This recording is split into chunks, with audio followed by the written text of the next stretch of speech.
ሰላም ጤና ይስጥልኝ የተከበራችሁ የዩቲዩብ ቻናላችን ቤተሰቦች ክቡራን አድማጮች ከሰዓታት በኋላ በተሰሙ ሰበር መረጃዎች ተመልሻለሁ።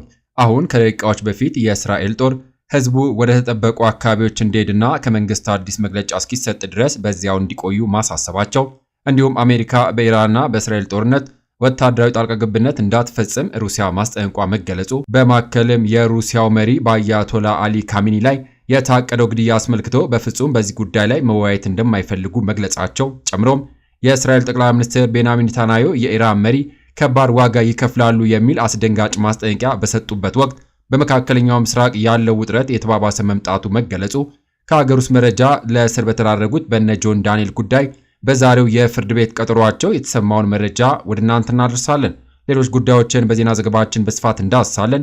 በሰዓታት ልዩነት ከሀገር ውስጥ ከውጪ በመላው ዓለም የሚሰሙ ታማኝ የዜና ዘገባዎችን ለማግኘት ቻናሉን ሰብስክራይብ፣ ቪዲዮን ላይክ ማድረግዎን አይዘንጉ። እስከ ቪዲዮ ፍጻሜ ድረስ መረጃዎችን እያደመጣችሁ አብራችሁ እንድትቆይ በመጋበዝ ወደ ዝርዝር መረጃዎቹ አልፋለሁ። አብረን እንከታተለው።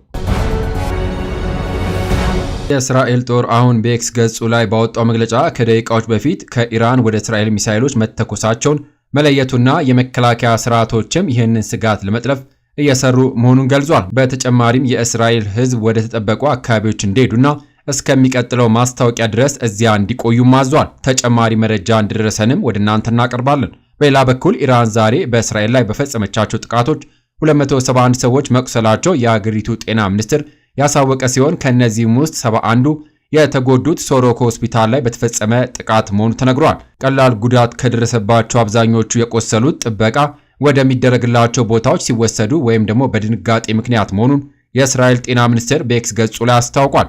ግጭቱ ከተጀመረበት ካለፈው ሳምንት አንስቶ እስከ ትናንት ድረስ ኢራን በፈጸመቻቸው የሚሳኤል ጥቃቶች ቢያንስ 24 ሰዎች ሲገደሉ 592 ሰዎች ደግሞ መቁሰላቸው ተገልጿል።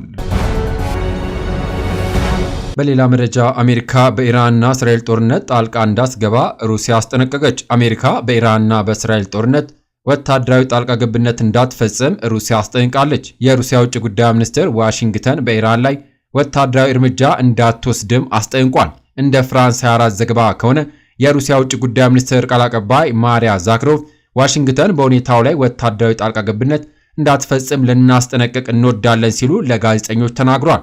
ማንኛውም የአሜሪካ ወታደራዊ እርምጃ ሊተነብዩ የማይችሉ አሉታዊ መዘዞችን የሚያስከትል እጅግ አደገኛ እርምጃ ነው ሲሉም አክሏል። የሩሲያ የቻይና መሪዎች በስልክ ካደረጉት ውይይት በኋላ የክሬምሊን አማካሪ ዩሪ አሽኮቭ ለጋዜጠኞች እንደተናገሩት ሞስኮና ቤጂንግ የግጭቱ ፍጻሜ በፖለቲካዊና በዲፕሎማሲያዊ መንገዶች ብቻ መፈታት አለበት ብለው እንደሚያምኑም ገልጸዋል። ባለፈው ሳምንት የሩሲያ ፕሬዝዳንት ቭላዲሚር ፑቲን ከእስራኤልና ከኢራን መሪዎች ጋር በስልክ ተነጋግረው እንደነበረም ይታወሳል። በሌላ መረጃ ኔታንያሁ ኢራን ለፈጸመችው የሚሳኤል ጥቃት ከባድ ዋጋ ትከፍላለች አሉ። የእስራኤሉ ጠቅላይ ሚኒስትር ቤንያሚን ኔታንያሁ የኢራን ሚሳኤል ጥቃት በቤርሼቫ በሚገኘው የእስራኤል ሶሮኮ ሆስፒታል ላይ ጉዳት ማድረሱን ተከትሎ ከባድ ዋጋ እንደምትከፍልም ዝተዋል። ዛሬ ጠዋት የኢራን አሸባሪ አምባገነኖች በቤርሼቫ በሚገኘው በሶሮኮ ሆስፒታልና በአገሪቱ በሚገኙ ሲቪሎች ላይ ሚሳኤሎችን ተኩሰው ጉዳት አድርሰዋል ሲሉ ኔታንያሁ በኤክስ ገጻቸው ላይ በለጠፉ ጽሑፍ ያስታወቁ ሲሆን በቴህራን ውስጥ ያሉ አምባገነኖች ከባድ ዋጋ እንዲከፍሉ እናደርጋለን ሲሉ አክለዋል። የኢራን ምክትል ውጭ ጉዳይ ሚኒስትር ካዜም ጋርባዲ በበኩላቸው አሜሪካ ቀጥተኛ ወታደራዊ ጣልቃ ገብነትን እንዳታደርግ ሌላ ተጨማሪ ማስጠንቀቂያንም ሰጥቷል። ጋርባዲ ለሮይተርስ ዜና ወኪል በሰጡት አስተያየት ኢራን ግጭቱ እንዲስፋፋ እንደማትፈልግ ነገር ግን አስፈላጊ ከሆነ እርምጃ ለመውሰድና ለአጥቂዎች ትምህርት ለመስጠት ዝግጁ ናትም ብሏል። የኢራን ወታደራዊ ውሳኔ ሰጪዎች በጠረጴዛ ላይ ሁሉም አስፈላጊ አማራጮች አሏቸውም ተብሏል። በሌላ ዜና የሩሲያው መሪ በአያቶላ አሊ ካሚኒ ላይ የታቀደው ግድያ አስመልክቶ በፍጹም በዚህ ጉዳይ ላይ መወያየት አልፈልግም አሉ። እስራኤል የኢራኑን ጠቅላይ መሪ አያቶላ አሊ ካሚኒ ለመግደል ወጥና አሜሪካ ውድቅ ማድረጓ በተሰማ ማግስት ይህንን በተመለከተ አስተያየታቸውን የጠየቁት የሩሲያ ፕሬዝዳንት ቭላዲሚር ፑቲን በፍጹም በዚህ ጉዳይ ላይ መወያየት አልፈልግም የሚል ምላሽን ሰጥቷል። የጠቅላይ መሪ አያቶላ አሊ ካሚኒ ሊገደሉ ስለሚችሉበት ሁኔታዎች የተጠየቁት የሩሲያው መሪ ስለሚቻልበት ጉዳይ በጭራሽ መወያየት አልፈልግም፣ በፍጹም አልፈልግም የሚልን ምላሽም ሰጥቷል።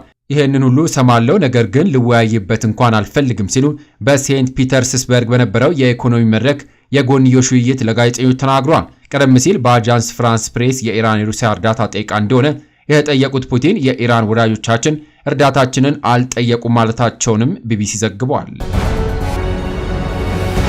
በሌላ ዜና ዘለንስኪ የሰላም ስምምነት ላይ መፈረም አይችሉም ሲሉ ቭላድሚር ፑቲን ተናገሩ። ቭላድሚር ዘለንስኪ ከሩሲያ ጋር የሚፈጸም የሰላም ስምምነት ላይ ፊርማውን ማኖር አይችሉም ሲሉ ቭላድሚር ፑቲን ተናግረዋል።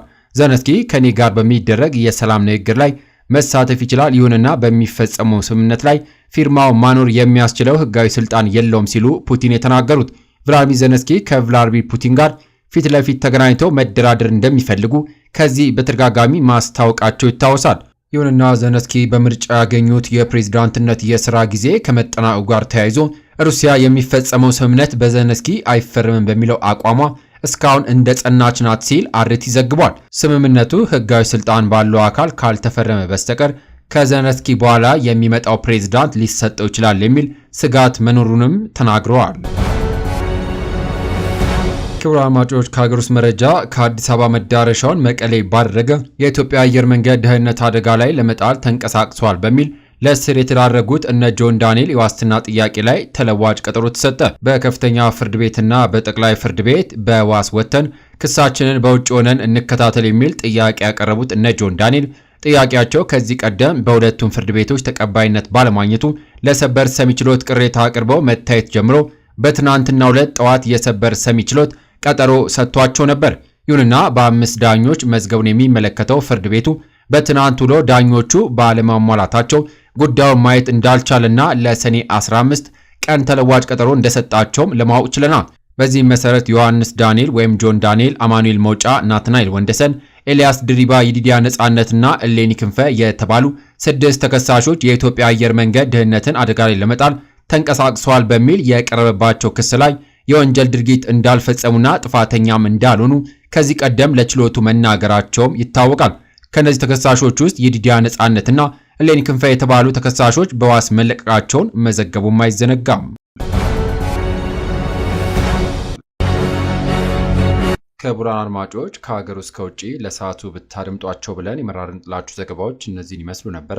ከሰዓታት በኋላ በሌሎች በአዳዲስ ዘገባዎች እስከምንገናኝ ለሌሎች ለአዲስ መረጃዎች ተጨማሪ ትሩዝ ኢትዮጵያ ሶሻል ሚዲያን ሰብስክራይብ በማድረግ ቤተሰብ እንድትሆኑ ጋብዞታለሁ። በያለንበት የዓለም ዳርቻ ቸር እንቆይ።